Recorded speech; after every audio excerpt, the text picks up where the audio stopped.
চুয়ান্নটা NGO গার্মেন্টসের এই সংগ্রামযুদ্ধের সাথে সম্পৃক্ত। আমার কাছে তালিকা আছে।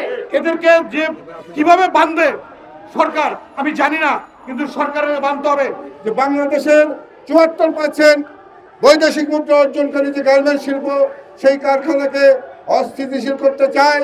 আলোচনা ভিত্তিতে আমরা সমাধান করব, কারখানা ভেঙে নয়, শ্রমিক কারখানা থেকে নিয়ে নয়। আমরা জানি গার্মেন্টস শিল্পে আমি ঘরানার কিছু গার্মেন্টস গ্রুপ আছে, এনবয় group, NASA group, Sharmin group, এইসব গ্রুপ হচ্ছে এই ষড়যন্ত্রের হোতা।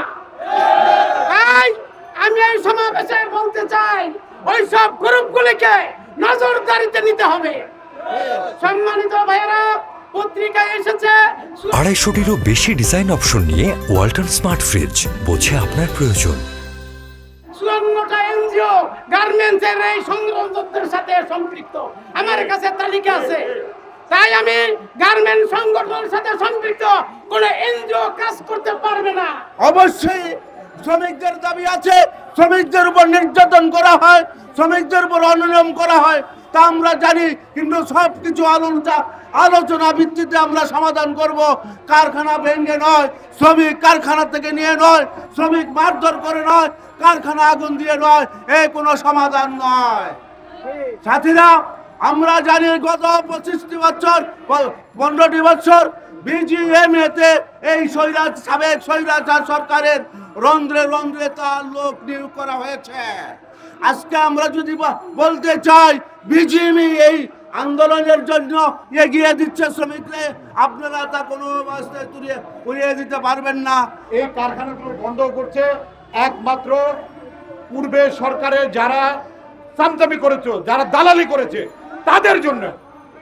এই দালালদের অবস্থান হয়েছে কি, এরা কারখানাগুলোতে যেভাবে অত্যাচার করা দরকার সে অত্যাচারগুলো তারা করছে।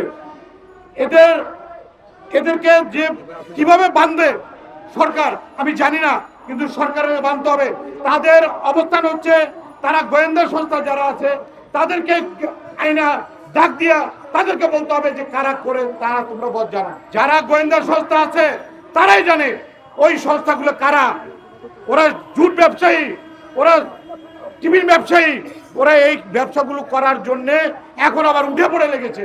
ফ্যাসিস্ট হাসিনা যাওয়ার পরে তারা তাদের যে পূর্বের যে ব্যবসা, যে নাস্তার ব্যবসা, যে ঝুটের ব্যবসা, সেই ব্যবসা আবার পুনরায় তারা দখল করতে চায়।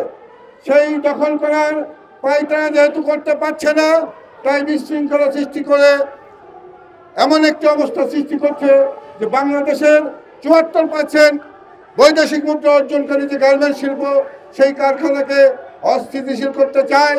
তারা বাংলাদেশে আরেকটি অস্থিতিশীল করে এই শ্রমিকের হাতের কাজ বন্ধ করতে চায়।